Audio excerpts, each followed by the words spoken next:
Hello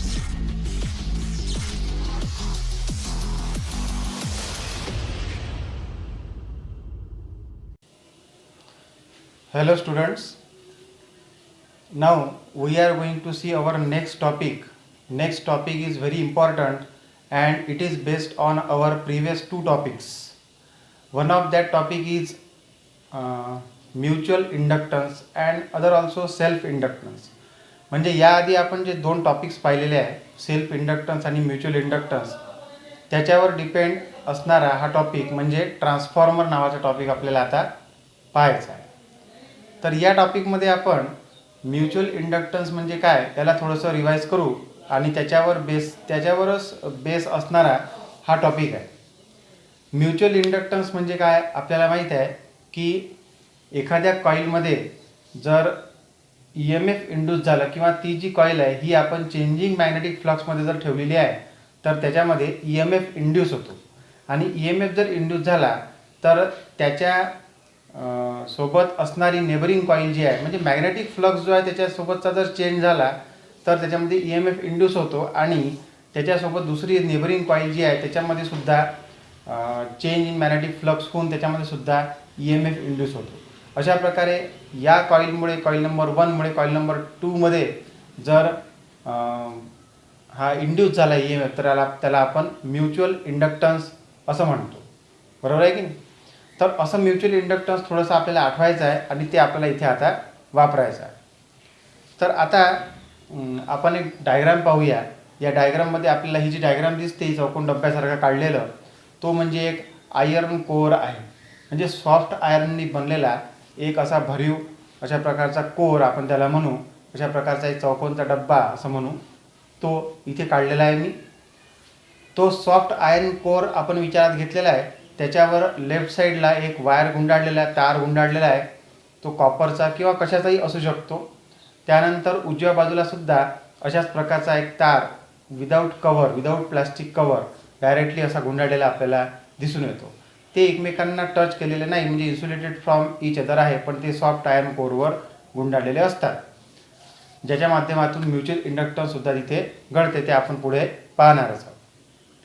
तर याच्यामध्ये समजा आपण असं म्हटलं की आता म्युच्युअल इंडक्टन्स, आता यातले लेफ्ट साईडला जे काही गुंडाळलेले तार आहेत त्याला वाउंडेड कॉईल असं म्हणतात आणि त्या कॉईलला प्रायमरी कॉईल असं म्हणतात. राईट हँड साईडला जे गुंडाळलेली आहे त्याला सेकंडरी कॉईल असं म्हणतात. लक्षात आलं की नाही? प्रायमरी कॉईलचे नंबर ऑफ टर्न्स हे कॅपिटल N आणि सफिक्स त्याचा P म्हणजे NP असे आहेत आणि राईट साईडला जी सेकंडरी कॉईल आहे त्याचे नंबर ऑफ टर्न्स जे आहेत त्याला NS असं म्हणायचं. प्रायमरी कॉईलला P आणि सेकंडरी कॉईलला S नी आपल्याला दर्शवायचं आहे. लक्षात आलं? डायग्राम आपल्याला समजलेली आहे काय आहे. तर आता आपण पाहूया की म्युच्युअल इंडक्टन्स इथे कसं तयार होते आणि त्यानुसार ट्रान्सफॉर्मरचं वर्किंग कसं होते. आपण ट्रान्सफॉर्मर वेगवेगळ्या ठिकाणी पाहतो. सहसा आपण एखाद्या मोठ्या हाय टेन्शन लाईनच्या खाली असा एखादा डब्बा असतो, त्याच्यामध्ये ट्रान्सफॉर्मर असतो. असे ट्रान्सफॉर्मर्स आपण प्रत्येक गावात, खेड्यात किंवा शहरांमध्ये वेगवेगळ्या कॉलनींमध्ये सुद्धा इलेक्ट्रिक सप्लाय जिथून दिलेला असतो त्या ठिकाणी आपल्याला ते पाहायला मिळतो. तिथे आपण तो ट्रान्सफॉर्मर कशासाठी लावलेला असतो? कारण की जे व्होल्टेज मिळालेलं असते ते ट्रान्सफॉर्मर थ्रू कमी किंवा जास्त करण्याचं काम त्या ट्रान्सफॉर्मर थ्रू चालत असते. म्हणून त्या ट्रान्सफॉर्मरचा तोच एक सगळ्यात महत्त्वाचा यूज आहे ज्या कारणाने ते ट्रान्सफॉर्मर तिथे लावलेले असतात. लक्षात आलं की नाही? तर अशा प्रकारे हा जो ट्रान्सफॉर्मर आहे त्याचं वर्किंग आता आपण कसं होते ते पाहूया. तर या ट्रान्सफॉर्मरला जी प्रायमरी कॉईल आहे त्याला इनपुट कॉईल असं सुद्धा म्हणतात आणि राईट हँड साईडला जी सेकंडरी कॉईल आहे तिला आउटपुट कॉईल असं सुद्धा म्हणतात. तरी लेफ्ट साईडची जी कॉईल आहे त्याला आपण इनपुट कॉईल असं म्हणतो. त्या कॉईल थ्रू आपण AC व्होल्टेज जे आहे ते तिथे त्याला सप्लाय करायचं. मग दोन कॉईल म्हणजे कॉईलचे जे दोन एंड्स आपल्याला दिसतात त्याच्यातून आपण पॉझिटिव्ह निगेटिव्ह अशा प्रकारे तिथे अप्लाय करून AC व्होल्टेज म्हणजे अल्टरनेटिंग व्होल्टेज आपण त्या ठिकाणी अप्लाय करू.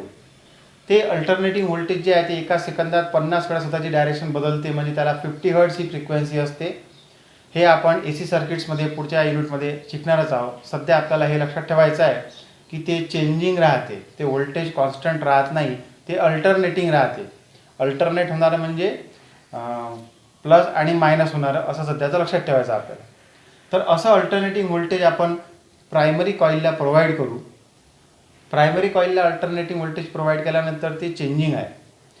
त्या कॉईलमधून जसं ते व्होल्टेज पास होईल म्हणजेच काय, त्या कॉईलच्या भोवती काय तयार होईल, मॅग्नेटिक फील्ड तयार होईल. आणि मॅग्नेटिक फील्ड तयार झालं म्हणजेच मॅग्नेटिक फ्लक्स अप्लाय होईल. बरोबर आहे की नाही. म्हणजे ती जी कॉईल आहे प्रायमरी कॉईल, तिच्या भोवती मॅग्नेटिक फ्लक्स जनरेट झाला. कशामुळे जनरेट झाला, तो प्रायमरी कॉईलमधून पास होणाऱ्या व्होल्टेजमुळे. तिथे जो करंट पास होईल, व्होल्टेज प्रोव्हाइड केल्यावर तिथून करंट पास होईल, कारण की तो कंडक्टिंग कॉईल आहे. आणि करंट जर पास झाला तर करंट पास झाल्यामुळं राईट हँड रूलनुसार त्याच्या भोवती काय तयार होईल, मॅग्नेटिक फील्ड तयार होईल. आणि मॅग्नेटिक फील्डला, मॅग्नेटिक फील्ड ऑफ इंडक्शनला magnetic flux per unit area असतो, म्हणून तिथे मॅग्नेटिक फ्लक्स जनरेट होईल. आता इनपुट कॉईलला जे काही आपण व्होल्टेज दिलेलं आहे ते जर मी चेंज केलं, तर त्यातून पास होणारा करंट चेंज होईल. आणि अल्टरनेटिंग व्होल्टेज म्हणजे काय, जे चेंज होत राहते, अल्टरनेट होत राहते. म्हणून मग असं अल्टरनेटिंग व्होल्टेज हे चेंज होत राहील. अल्टरनेटिंग व्होल्टेज चेंज झालं तर त्याच्यामुळे तयार होणारा करंट चेंज होत राहील. त्याच्याशी लिंक्ड असणारं मॅग्नेटिक फ्लक्स त्याचं जे काही आहे ते चेंज होत राहील. आता बघा, मॅग्नेटिक फ्लक्स जसं चेंज झालं तसं आपल्याला फॅराडेचा लॉ आठवायचा आहे. बरोबर आहे की नाही. मॅग्नेटिक फ्लक्स चेंज झाला म्हणजे काय, की चेंज इन मॅग्नेटिक फ्लक्स झाला म्हणून त्याच कॉईलमध्ये EMF इंड्यूस झाला, जो त्या कॉईलमध्ये अप्लाय केलेल्या व्होल्टेजला अपोज करतो. बरोबर आहे की नाही. असं आपण शिकलेलं फॅराडेज लॉमध्ये. म्हणून त्या कॉईलमध्ये EMF इंड्यूस होतो.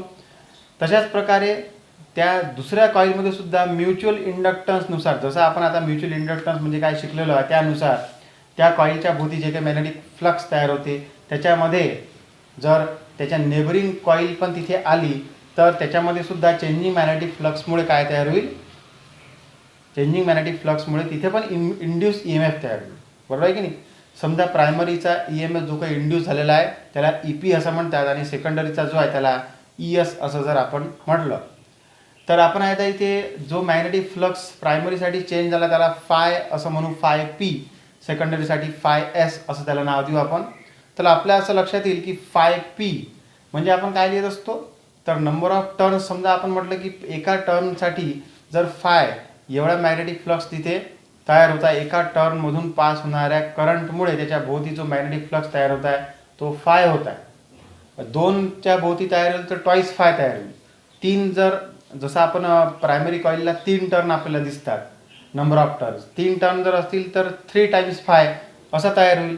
समजा मी त्याला जनरलाइजली NP म्हणजे N number of turns of primary असं जर म्हटलं तर तिथे काय होईल, मग NP टाइम्स फाय एवढ्या प्रमाणात मॅग्नेटिक फ्लक्स त्या ठिकाणी प्रायमरी कॉईलमुळे जनरेट होईल, किंवा त्या ठिकाणी त्याच्या भोवती असा तयार होईल. प्रायमरी कॉईलच्या भोवती तयार होणारा मॅग्नेटिक फ्लक्स हा फाय P एवढा आहे. सेकंडरी कॉईलच्या भोवती तयार होणारा मॅग्नेटिक फ्लक्स हा फाय S एवढा आहे. तो आपल्याला लिहिता येते फाय P म्हणजे N टाइम्स किंवा NP टाइम्स फाय. तशाच प्रकारे फाय S म्हणजे सुद्धा NS टाइम्स फाय असं आपल्याला लिहिता येते. दोन्हीकडे सारखाच मॅग्नेटिक फ्लक्स ॲड करत असतो म्हणून फाय तो सारखा आहे. फक्त नंबर ऑफ टर्न्स कमी जास्त असल्यामुळं फाय P आणि फाय S ची व्हॅल्यू आपल्याला वेगवेगळी मिळते. लक्षात आलं की इथे आपल्याला प्रायमरीचे नंबर ऑफ टर्न्स हे जे आहेत ते कमी दिसतात आणि सेकंडरीचे जास्त दिसत आहेत. याचा अर्थ काय आहे आपण शेवटी पाहणारच आहोत. तर आता EP ची व्हॅल्यू जर लिहायची राहिली तर ती काय लिहेल, मग आपण फॅराडेज लॉनुसार आपल्याला inductance, Faraday's law of induction जो आहे त्यानुसार आपल्याला प्रायमरीचा EMF आणि सेकंडरीचा EMF दोन्ही लिहिता येतो. EP म्हणजे काय, NP d∅dt असं लिहिलेलं आहे. आता हे डायरेक्टली लिहिलेलं आहे. आपल्याला फॅराडेज लॉनुसार काय लिहायचं आहे, E = -d∅/dt. -d∅/dt हे आपण लिहिलं इथं. तर प्रायमरीसाठी -d∅p/dt लिहावं लागेल आपल्याला, आणि फाय P ची व्हॅल्यू झाली NP टाइम्स फाय, म्हणून NP बाहेर घेतला कारण की नंबर ऑफ टर्न्स आहेत ते चेंज होत नसतात, तर फक्त मॅग्नेटिक फ्लक्स चेंज होतो, म्हणून मग -NP × d∅/dt असं आपल्याला लिहावं लागेल. त्यानंतर सिमिलरली आपण सेकंडरीसाठी पण लिहू शकतो. ES म्हणजे EMF induce in secondary, ES -NS × d∅/dt. लक्षात आलं की नाही. आता याचप्रमाणे आपण ES आणि EP ची जी व्हॅल्यू काढलेली आहे त्याचा जर रेशो घेतो म्हटलं आपण, तर काय मिळेल, तो ES/EP -NS d∅/dt upon -NP d∅/dt. यातलं d∅/dt कॅन्सल होईल आणि मायनस मायनस प्लस होईल, म्हणून आपल्याला मिळालं NS/EP एन पी. यातलं NS/NP जे मिळालं त्याला टर्न्स रेशो असं म्हणतात, because it indicates the ratio between number of turns, ratio of the number of turns in secondary to the ratio of number of turns in primary. आणि left साईडला आपल्याला मिळालं ES/EP. म्हणजे हे जे इक्वेशन आहे ES/EP is equal to NS/NP, याला म्हणतात इक्वेशन ऑफ ट्रान्सफॉर्मर. लक्षात आलं की नाही? याला इक्वेशन ऑफ ट्रान्सफॉर्मर असं म्हणतात. जर विचारलं आपल्याला तर इथपर्यंत आपल्याला ते लिहायचं आहे. थेरी ऑफ ट्रान्सफॉर्मर विचारला तरी आपल्याला हे पूर्ण लिहिणे आहे. आता जर आपण एखादा आयडियल ट्रान्सफॉर्मर घेतला, म्हणजे जो ट्रान्सफॉर्मर आपल्याला इनपुट आणि आउटपुट दोन्हीकडे सारख्या प्रमाणात पॉवर, जेवढा आपण पॉवर अप्लाय करू तेवढंच पॉवर आपल्याला देईल, असं जर आपण म्हटलं, म्हणजेच प्रायमरीचा पॉवर आणि सेकंडरीचा जो पॉवर आहे तो जर सेम राहिला, लक्षात आलं की नाही? म्हणजे इनपुट पॉवर आणि आउटपुट पॉवर जर सेम राहिला तर त्याला काय म्हणायचं? तर त्याला आपण आयडियल ट्रान्सफॉर्मर असं म्हणू शकतो. आयडियल ट्रान्सफॉर्मर हा इनपुट पॉवर आणि आउटपुट पॉवर सेम असणारा असतो. नाव इनपुट पॉवर हा जर इलेक्ट्रिकल पॉवर आहे असं मी म्हटलं तर इलेक्ट्रिकल पॉवरसाठी आपल्याला इलेक्ट्रिक पॉवरची डेफिनेशन माहीत आहे. ती काय आहे?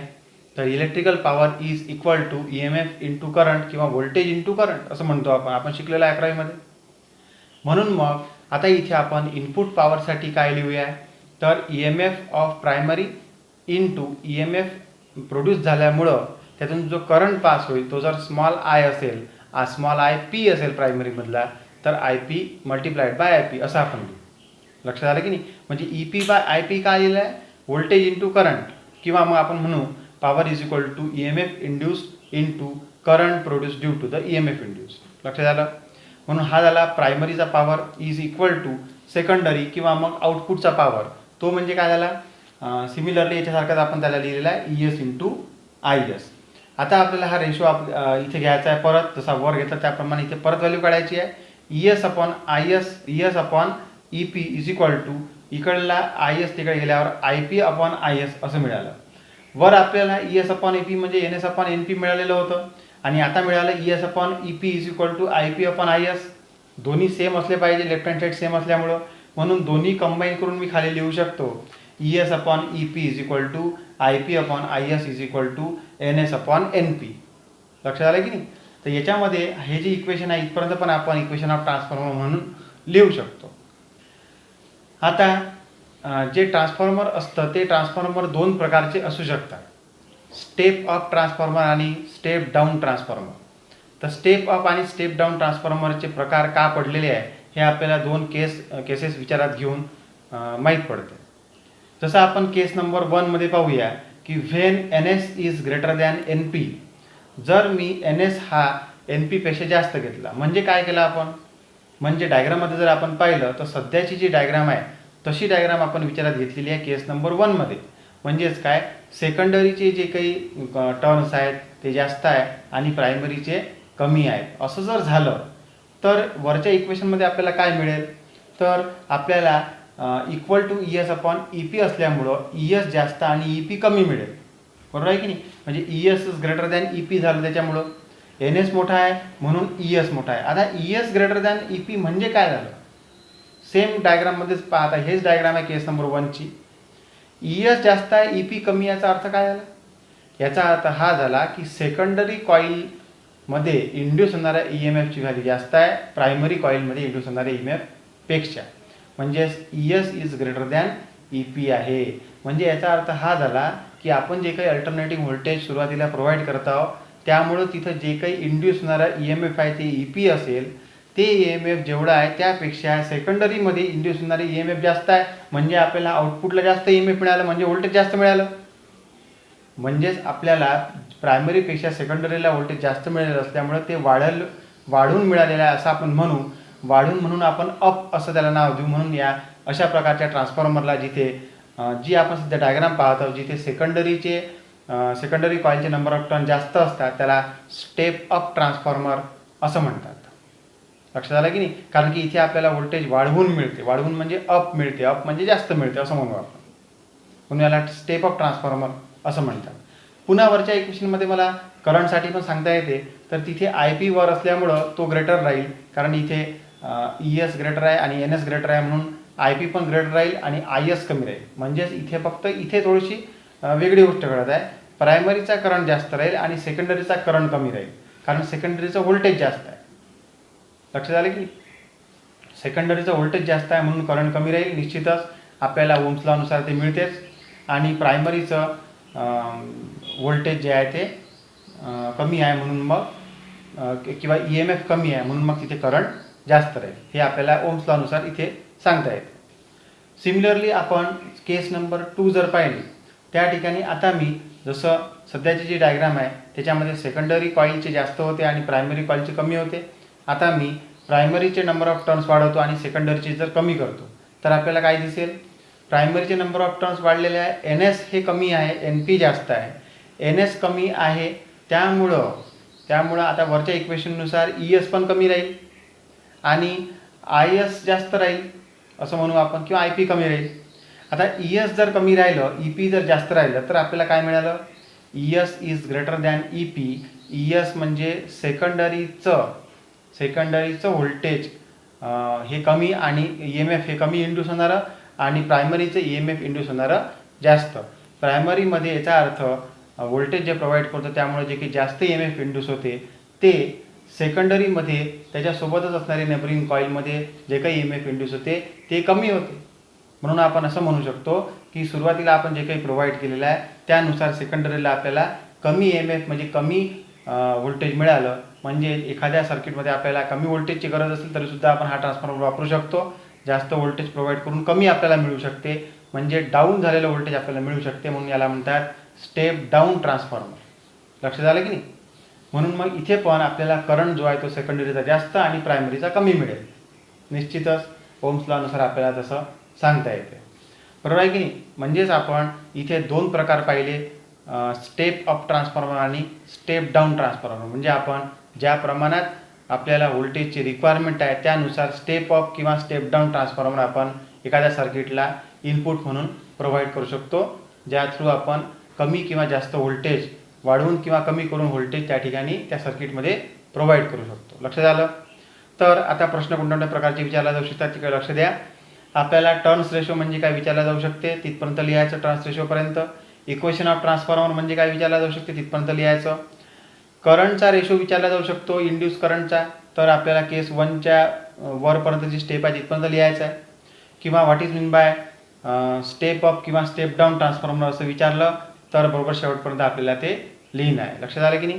तर this is based on the mutual inductance and this is a very important question in future point of view and this year also, that is what is meant by transformer, theory of transformer. This is the complete theory of transformer included in your syllabus. Okay.